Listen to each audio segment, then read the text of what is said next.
How to fix time to leave alerts are not available because calendar does not have access to your precise location on the iPhone 16 series. First, let's return back to the home screen by swiping up at the bottom of the screen and then tap on settings. After that, in the main settings page, you want to go down and we're going to look for location. So in here, in the search box, we can type in location. Normally it is in privacy. So in here, we look for locations. So in here, you can see it shows location services. It's in privacy and security.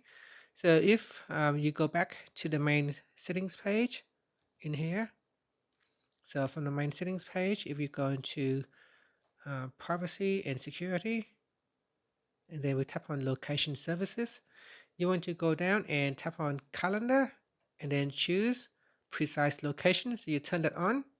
Okay, so after that you go back and then tap on back again you go all the way back to settings. Now we go down and then tap on apps, then tap on calendar and then scroll down and then in here tap on default alert times, and now you'll be able to use time to leave. And that's it. Finally, you can swipe up to go back to the home screen. Thank you for watching this video. Please like and subscribe to my channel for more videos.